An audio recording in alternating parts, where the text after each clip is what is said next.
I'm Juliet Hale, 34. And 5 Christmases ago, I walked out on a family that acted like I didn't exist.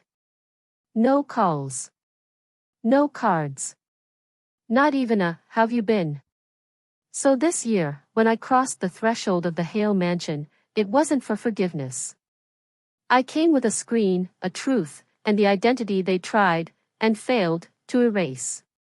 While they passed wine and whispered secrets, I was building a company. They didn't know the quiet one would become the storm they'd remember forever. Where are you tuning in from? Drop your city in the comments. And if bloodlines, legacies, or cold shoulders ever made you feel invisible, hit that subscribe button. Because what happened next? That was the real holiday surprise. Snow had been falling nonstop since I passed the "Welcome to New Canaan" sign. By the time I pulled into the driveway, everything looked soft except the space between me and that house.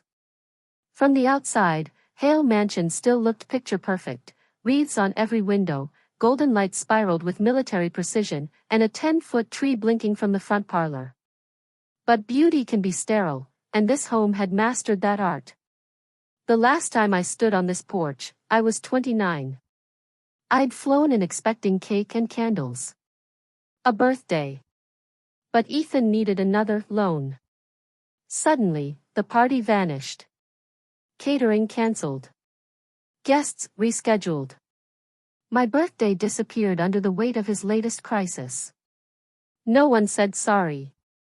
Just, "You understand, don't you?" This time, I didn't ring the bell. I walked in. The heat inside wasn't welcoming, it was performance-grade warmth. Music murmured from hidden speakers. Polished, forgettable carols.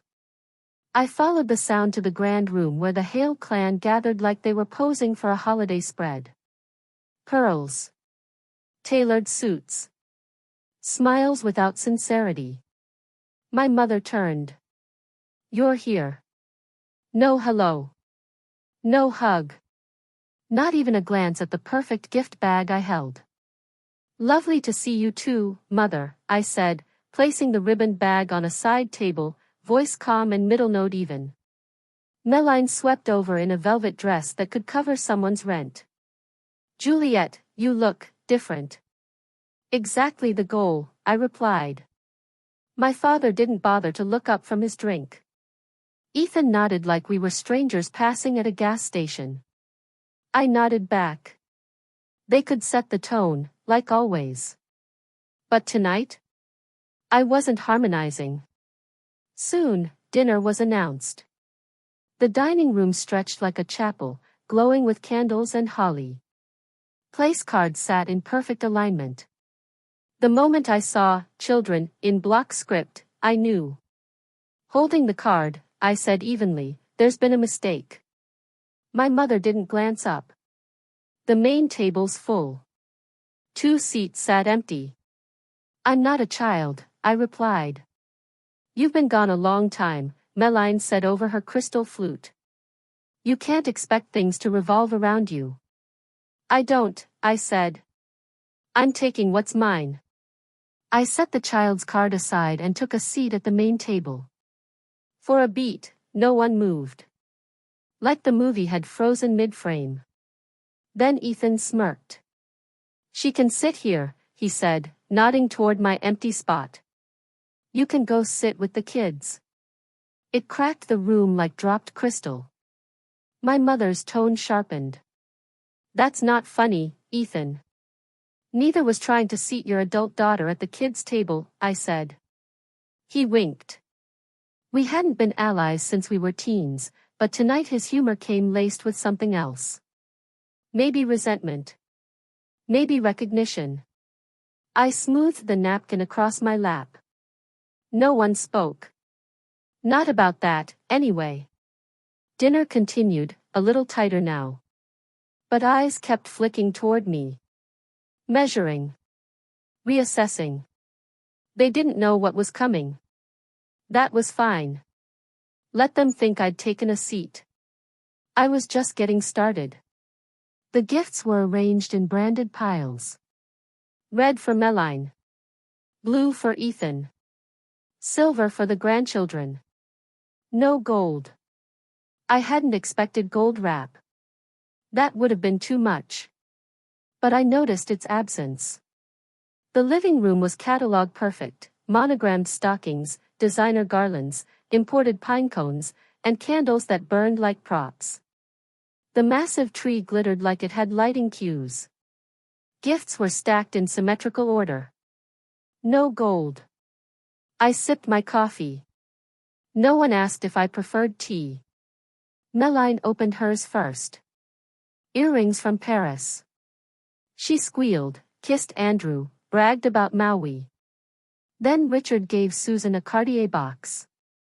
She returned with a vintage pocket watch. The surprise was staged, the affection loud. Their love was polished and performative. The kids tore into theirs, remote cars, a beanbag shaped like a unicorn, an actual drone. I smiled at Lily. She didn't return it. Just stared. Then Ethan's moment. A slim envelope from Susan. Keys inside. It's in the driveway, she beamed. A red Tesla. Ethan raised the keys like a trophy. Applause erupted. I clapped, too. Slowly, the paper dwindled. Ribbons strewn like autumn leaves across a Persian rug. The playlist faded into strings. No one had said my name. I waited. Then came the pause. Susan looked my way with that soft, rehearsed frown. We didn't think you'd be joining us this year. That wasn't cruelty. It was worse, polite pity. Even Ethan looked unsure of his next move. I rose, brushing imaginary lint from my sleeve. My voice stayed low. That's all right, I said. Look what I brought myself. I reached into my bag, pulled out my phone, and walked to the cabinet below the TV. Is this still hooked to Apple TV? I asked, not bothering to check. Click. Tap. The screen flared. White backdrop. Chrome black logo. Nexa Systems. The room stilled. Then the image changed, me in a tailored navy suit, shaking hands with Technova's CEO in front of glass towers. Text in the corner, Juliet Hale, COO, Nexa Systems, strategic partner. Richard froze, phone raised halfway. Susan tilted her wine, barely catching it. Meline's lips parted, then closed again. Ethan blinked. Twice. I stood, quiet, letting it sink. I hadn't imagined this like a soap opera revenge scene, but more like an architect drafting perfect angles. This wasn't vengeance. This was structure. Next slide. My father's voice cracked. What is this? The slide glowed. It was only beginning. I hadn't returned to cause pain. But I'd come ready for the silence. And silence is what I got. Wrapped tight, like shrink wrap around shame. No one wanted to puncture it. I stood at the head of that magazine-perfect room like I belonged there all along, as if the space had waited for me through every ignored birthday and dismissive holiday. The screen glowed behind me. Slide 2, Nexa Systems Journey, 3 friends, a one-bedroom sublet in Bridgeport, and now a tech firm with 200-plus employees worldwide. No one breathed. Ethan slouched, trying to vanish into the sofa. Susan's face was a frozen portrait. Richard's eyes narrowed, calculating. Meline gripped her wine like it might shatter. I started it 6 years ago, I said, calm as frost. With barely enough to eat. I survived on instant noodles for a week just to make payroll in our 3rd month. Click. What kept us going? Slide 3, Innovation. A graph. Contracts. Photos from our San Jose opening. Susan attempted grace. That's amazing, sweetheart. I always knew you. No, I interrupted softly. You didn't. But that's okay. I did. Click. Slide 4, Forbes 40 under 40. My name, bold and centered. A photo of me laughing with the editor-in-chief in a midnight blue gown, click. Slide 5 revealed a slightly blurry photo, me standing beside the US president at the National STEM Education Gala. Ethan let out a dramatic exhale. Jesus. I didn't respond. Just pressed again. Slide 6. A shot of our scholarship initiative, Vision Beyond, a program funding tech education for blind youth. We created it after Jacob, one of our lead engineers, lost his sight in a car accident. He came back stronger. And we built forward, with him, not around him. I moved aside, letting them absorb it. Their complexions, glowing a moment ago under warm lights, looked ghostly now. Well, I didn't bring gifts, I said softly, just change. Then I stepped over and unplugged the HDMI cable. The screen went dark. Shadows reclaimed their places on familiar faces. My heels clicked sharply against the polished floor as I turned back. You erased me, I said. But I made something unforgettable. There it is, Meline straightened abruptly. Well, Andrew's dental group is valued in the millions, too. Just saying. I offered a smile. I never said I was the only one who built something. Just that I didn't vanish. You pushed me out, I continued. But I didn't shrink. I expanded. Susan opened her mouth, trying to repaint the past mid-scene. Juliet, sweetheart, I've always believed in you. No, I cut her off. You always hoped I'd quit. You just never admitted it. Richard cleared his throat. Why didn't you say something sooner? I looked him in the eyes. Calm. Direct. I did. 6 times, just tonight. I pointed at my phone. 3 texts. 2 voicemails. 1 knock on the front door. No answer. You were pouring Pinot. From the floor, Lily clapped. Once. Twice. Then stopped, sensing tension. And that's when the mask shattered. Susan stood abruptly, voice rising. You came back just to humiliate us? Meline flicked her hair, as if we were in homeroom again. What do you want, applause? We're not your audience. We're family. Ethan looked like he wished the floor would swallow him. You think this makes you better than us? He asked. I didn't bother replying. I didn't need to. They weren't ready for who I'd become, and I hadn't even revealed the biggest piece. For a family obsessed with performance, silence was the harshest feedback I could offer. 10 minutes had passed since I unplugged the screen. The room remained heavy. The fireplace crackled like nothing had changed, but every face looked altered, strained, self-conscious, careful.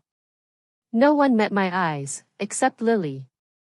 Still cross-legged, twirling a silver bow in slow spirals, as though it held every answer. Finally, Richard spoke. So, Juliet, he adjusted his glasses, what's your Q1 projection for 2024? Tech's volatile, are you hedging with crypto or sticking to a diversified? Richard, Susan interrupted, her smile tight enough to cut stone. Let's not bombard her. She just returned. Still, he grumbled, it's relevant. Timing matters. Now they were curious. Susan's tone softened like syrup. I always knew you'd become something remarkable.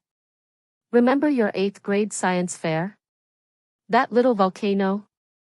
You told me it was sloppy, I replied. Said Meline's poster board looked cleaner. Her smile stayed put, but her eyes faltered. Ethan leaned in, voice casual in a strained way. Hey, Jules. I've got something in the works too, kind of a hybrid app meets home remodel. It's gaining traction, just need a bit of No. The word fell like a gavel. Clean. Sharp. Non-negotiable. Ethan blinked. What? I said no. I turned to face him squarely. I'm not your backup fund. I never was part of your plan. That quieted the room. Even Meline stopped mid-sip. Susan looked ready to smooth things over. But it was too late. You always had help, I said, looking at Ethan. And every time you crashed, they made excuses. But when I needed support, everyone vanished. Ethan stood. His voice was tight. I'm not asking for much. You're out here building empires, can't you help your own family? Exactly. He looked stunned. Not just hurt, but confronted. He'd never heard no without a loophole. Without a parent to cushion the blow. Meline chimed in again, visibly agitated. Well, for what it's worth, Andrew's opening a second office next spring. Charleston. We're hosting a gala. Real investors. That's wonderful, I said evenly. Tell him I said congratulations. She looked startled, almost hurt. I didn't blink. Susan clapped her hands together, like a theater director ending rehearsal. We should host a dinner. Invite the club. Tell your story. You, a female CEO, from this family? It's powerful. No thanks, I said. She hesitated. You don't want to be honored? I already am. Just, not here. The room paused. Their scripts had no pages left. Then. A tug on my sleeve. Lily. Her eyes were wide, voice low. Testing herself. Aunt Jules. I want to build things too. Like you. The world faded. I knelt beside her. You already are, I whispered. And in that second, I saw it. That same fire I once had. Before I was boxed out for someone else's needs. She was already getting passed over. Her voice still too small to register. But I heard her. And now, so would they. Love without respect is just obligation in silk. Later, I sat cross-legged in a plush robe, snow coating the rooftops of New Canaan outside floor-to-ceiling windows. Here, silence was beautiful. Honest. Not weaponized. My phone buzzed. First, an email. Subject, Bridges. From Richard. Juliet, maybe we started wrong. Let's try lunch. I want to understand your world. Dad. I stared at it. Typed. We can do lunch. But no money talk. If you ask about stocks, I'll leave before appetizers. Sent. Next. Missed call. Susan Hale X3. Voicemail. Sweetheart. I've been thinking. Maybe I've been distant. But I'm so proud. We're having breakfast at the house. Why don't you join? Your father's waiting. Follow-up text. The club would love your story. So inspiring. Let's share it. I replied. Only if you're willing to tell the truth, that I was forgotten. That I built this alone. You don't get to rewrite it now. Sent. Another ping. Meline. A link, The Future of Wellness, Andrew Hale's vision for East Coast medicine. No words. Just the article. Classic. I replied. You can be my sister, Maddie. But not if you're competing every breath. I'm not your rival. Ethan? Nothing. No call. No text. Just silence. It told me more than words ever could. I opened a tab I'd bookmarked days ago. Order now. STEM Discovery Kit for Girls, 8 to 12. Gift wrap, yes. I pulled out a pen. Dear Lily. You saw me before anyone else did. That matters. Build what they can't picture. Break what they say is impossible. I believe in you. Love, Aunt Jules. I sealed it with the confirmation slip. A message I once needed. That no one had sent. Then I opened my journal, not a laptop, not a tablet. A page. A pen. Deliberate. I wrote. Terms and conditions, Juliet Hale. I will take their calls, but not carry their guilt. I will show up, but never bow down. I will speak truthfully, not timidly. I will protect my peace, above everything. I will never again mistake silence for consent. I owe them courtesy. Not closeness. I will not leave Lily behind. I signed it. Dated it. Folded the page and tucked it into the hotel's leather folder. The phone buzzed again. Susan. Another call. I let it ring. Voicemail. We're having breakfast, Juliet. Your father's waiting. I stared at the phone. Then set it face down. Not yet. Last Christmas, I cried quietly while they forgot me. This year, I raised a toast to the woman I became while no one was watching. The private dining room smelled like white roses and cinnamon. A long table stretched across the center, dressed in ivory linen, glinting with modest crystal. Behind it, New Canaan sparkled like a snow globe, beautiful, cold, distant. I stood at the window, hand resting on the back of my chair. Waiting. At 7 o'clock sharp, the door opened. Richard entered first, coat over his arm, eyes scanning the room like a shareholder meeting.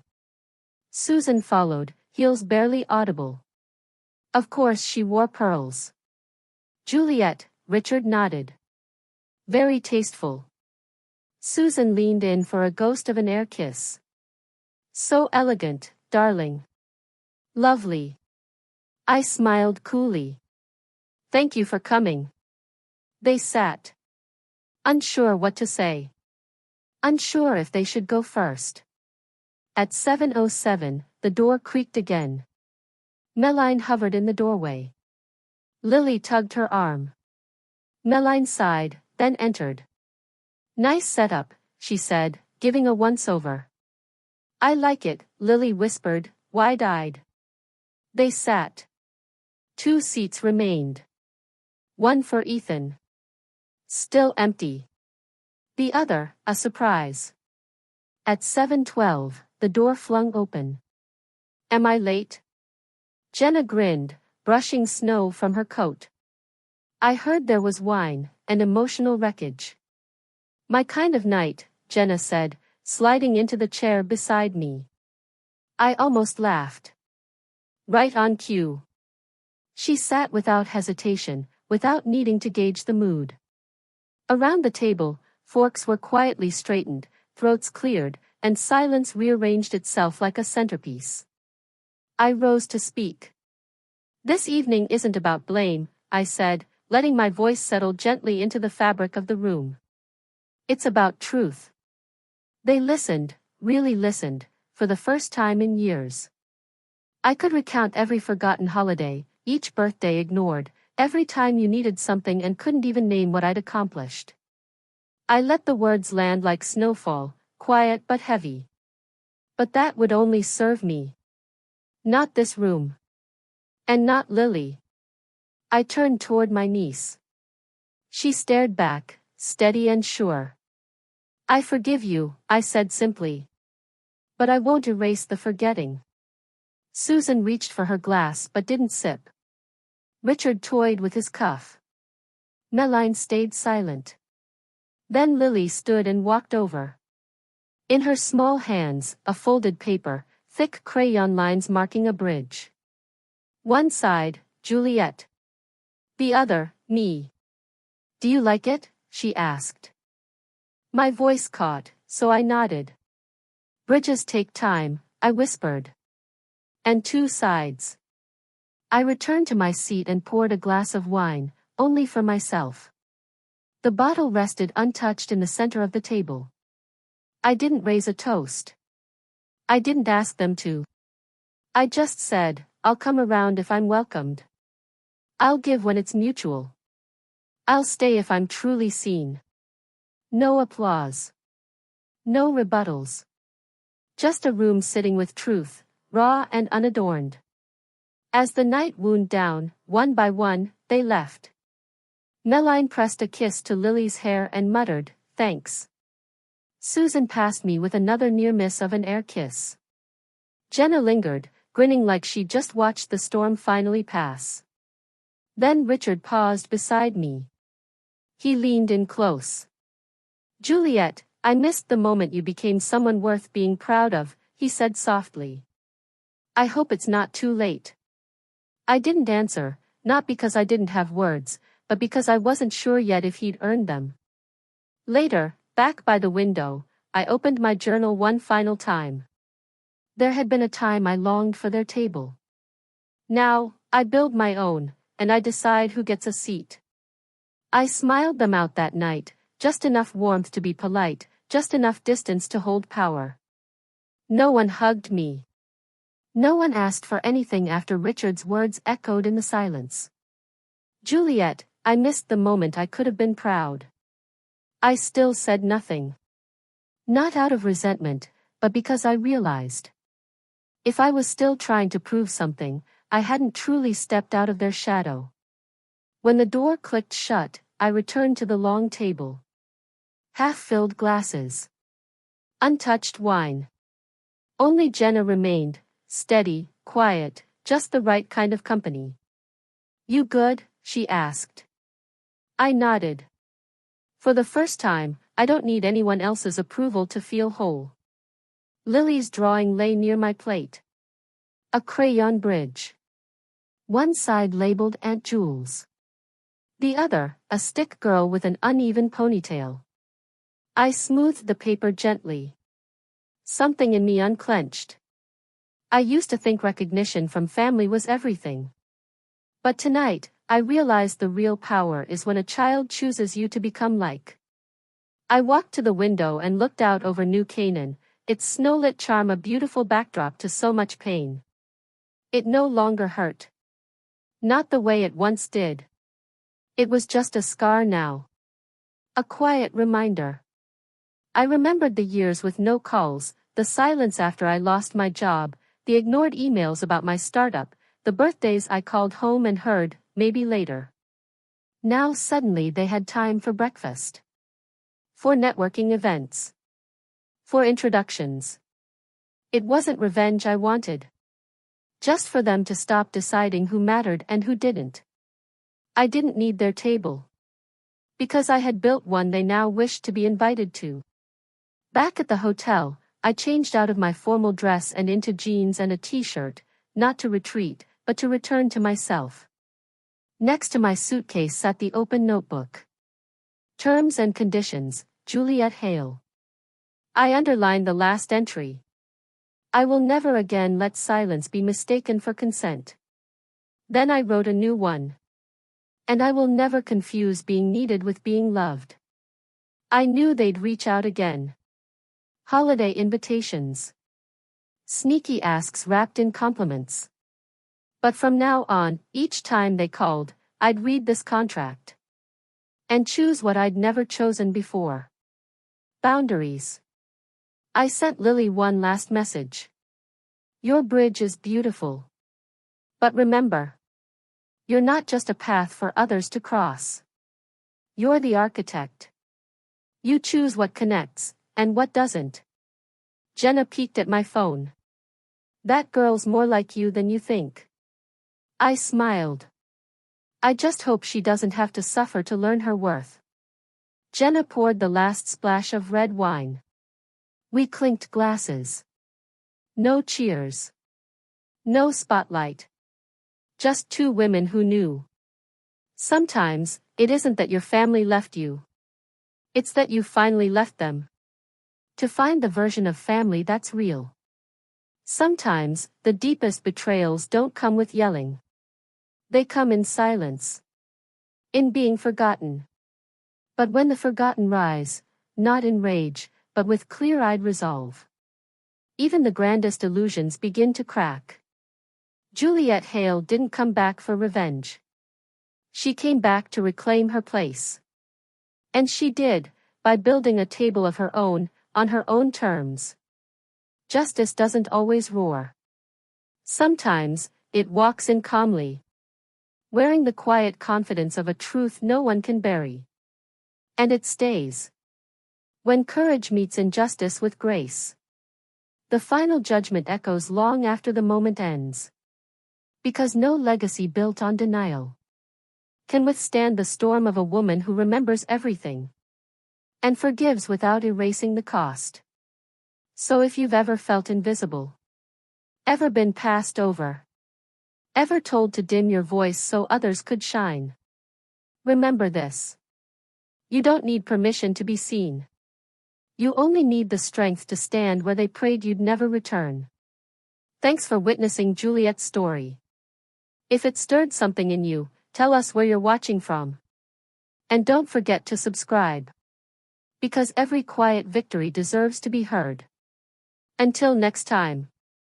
Choose peace over performance, and truth over tradition.